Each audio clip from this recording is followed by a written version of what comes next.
Perkenalkan, nama saya Donald Calvin Manalo dengan NIM 1010 123 80 42 8. Di sini saya akan mempresentasikan UAS tentang UAS mata kuliah KAW Komunikasi Akses Wireless. Ini yang mana saya mengambil jurus Teknologi Komunikasi Akses Wireless 5G. Nama saya Donald Calvin Manalo dengan NIM 1010 123 80 42 8, kelas TT 45 gabungan 1.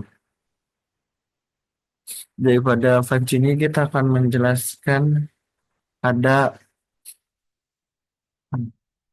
ada 18, yaitu ada definisi 5G, spektrum frekuensi, arsitektur jaringan, cara metode komunikasi, fitur-fitur teknologi, jangkauan, parameter, dan banyak lagi.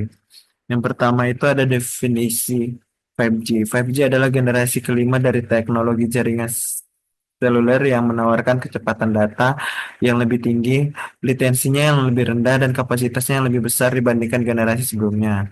Nah, keunggulannya di koneksinya ini lebih cepat, kemampuannya untuk mendukung lebih banyak perangkat, peningkatan efisiensi energi, contoh penggunaannya Internet of Things pada kendaraan otonom, augmented reality atau VR, atau virtual reality. Terus di Mobile Network and 5G teknologi ini ada dari tahun 1980, itu ada 1G, 2G, 3G, 4G, dan 5G. Di situ ada ponsel. Kalau di 1G itu ada ponsel analog, kemungkinan orang untuk berbicara satu sama lain. Terus di tahun 98, 90 itu ada penambahan fitur berupa seperti SMS dan pesan suara. Itu di 3G data seluler menggunakan penggunaan menjajah internet. Baru di 4G ada LTE menawarkan kecepatan lebih cepat dan fungsionalnya lebih banyak untuk perangkatan seluler.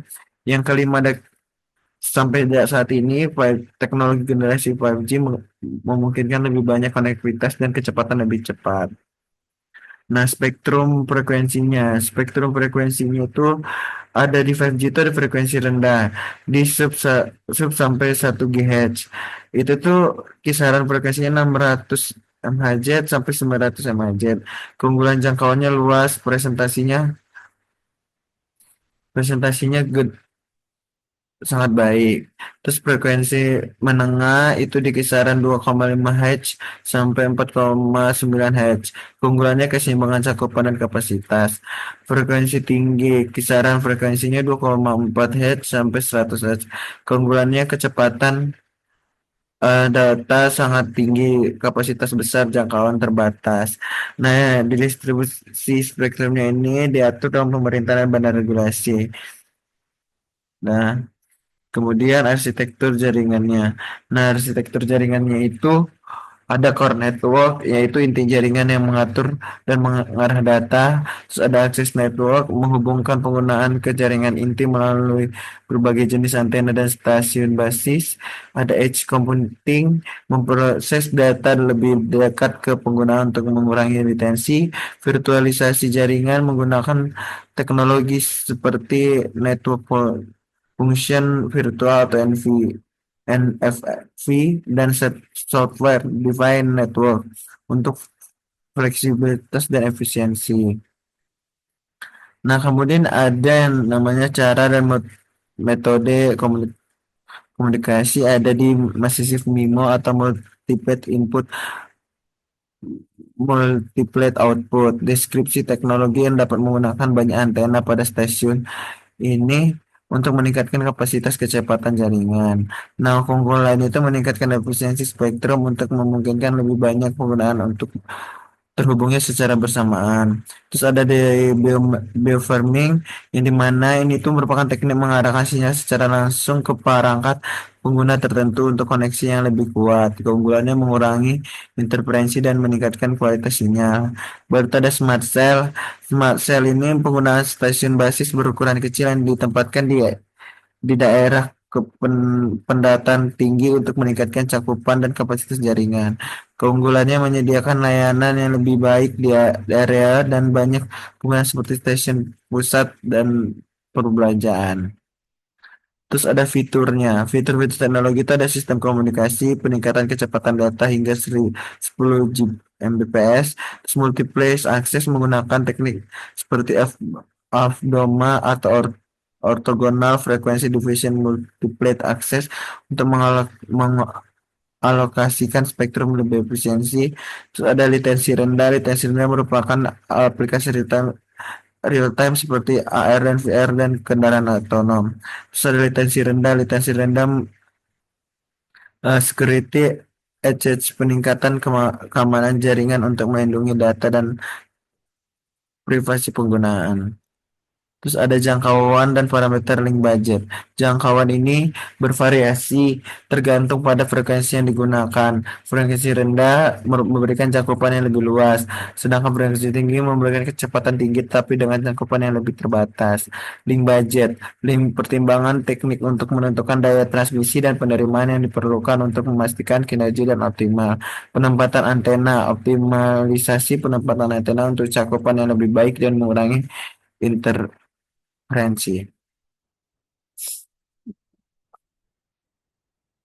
Terus karakteristik utama 5G.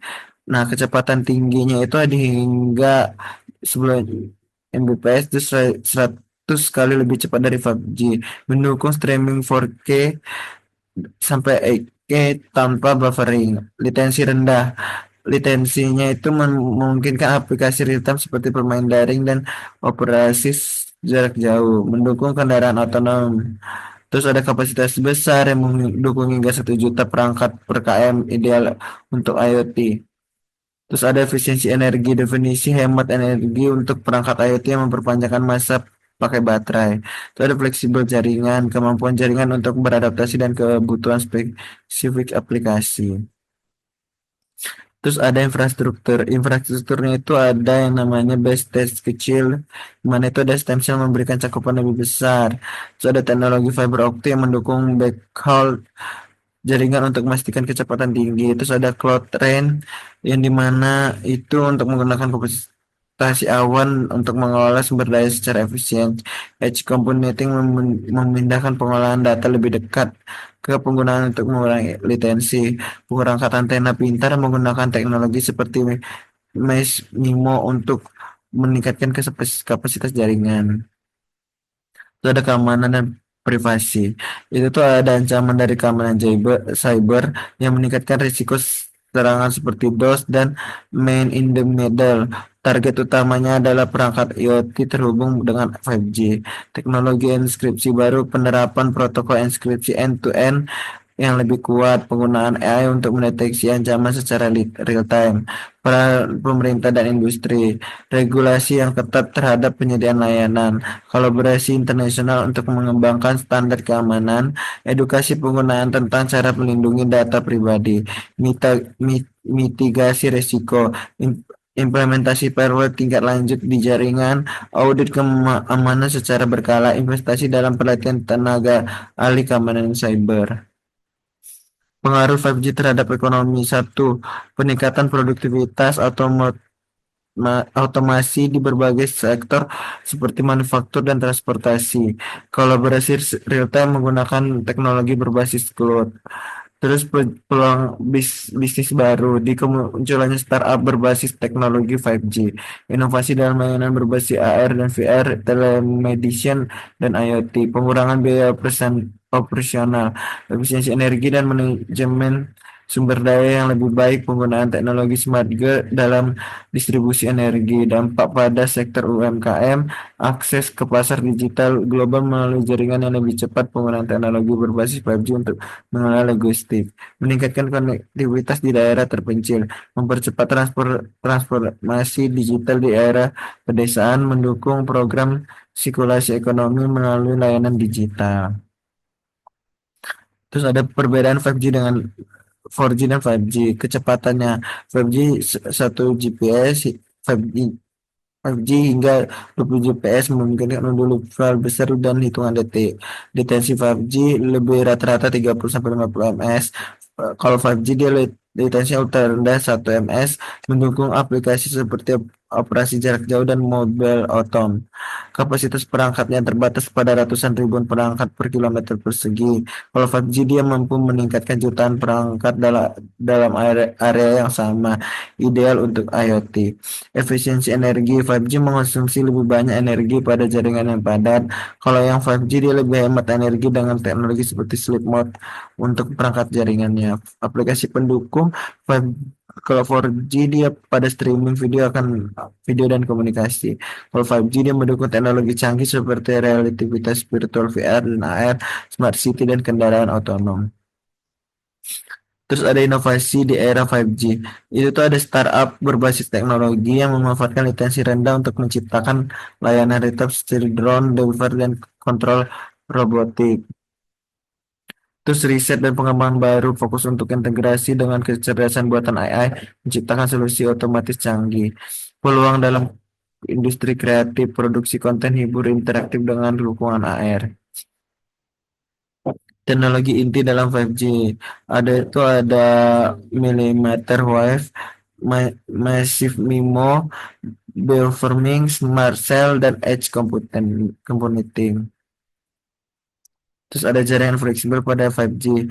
Network switching membagi satu jaringan fisik menjadi beberapa jaringan virtual sesuai kebutuhan, manfaat optimisasi optimal layanan sesuai kebutuhan, efisiensi sumber daya alokasi tepat, keamanan isolasi antara slice untuk mencegah gangguan, aplikasi luas mendukung IoT, gaming, transportasi, dan lainnya. Contoh penerapannya kesehatan, latensi rendah untuk operasi jarak jauh, transportasi kendaraan otonom dengan kandang tinggi. Biaya infrastruktur itu ada tantangan utama, terus yang mana biaya tinggi untuk membangun jaringan pembaruan perangkat keras dan lisensi spektrum. Komponen biayanya infrastruktur fisik, pemeliharaan dan instalasi fiber optik. Solusinya berbagai infrastruktur penggunaan smart cell dan jaringan model. Dampaknya adopsi lambat di daerah terpencil, fokus awal pada kota besar.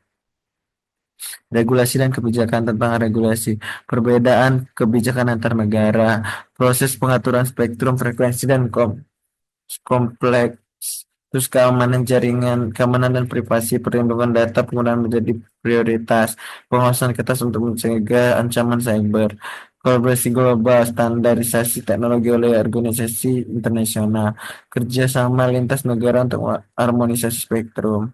Terus ada dampak regulasi memperlambat implementasi di beberapa wilayah, meningkatkan biaya kepatuhan bagi operator. Integrasi AI pada jaringan. AI itu sebagai konsilator 5G. Terus pengolahan jaringan pintar. Terus 5G AI untuk industri 4.0. Yang dimana itu AI akan meningkatkan peran besar dalam mengoptimalkan kinerja dan efisiensi jaringan 5G. Terus disaggregation network, jaringan yang dapat memantau, mengelola, dan memperbaiki diri sendiri membantu AI. Terus kalau di AI itu ada menghubungkan mesin dan perangkat melalui 5G untuk proses otomatis. Terus ini tuh ada inovasi teknologi. Di inovasi teknologi itu ada peningkatan kecepatan data, low latency, mission IoT, network linking, edge computing, dan MIMO, multiple input, multiple out. Ini merupakan referensinya. Terus ada beberapa referensi, ada 8. Nah, terus ini sekian dari presentasi saya tentang UAS komunikasi akses wireless. Sekian dan terima kasih. Apabila ada kesalahan saya minta maaf.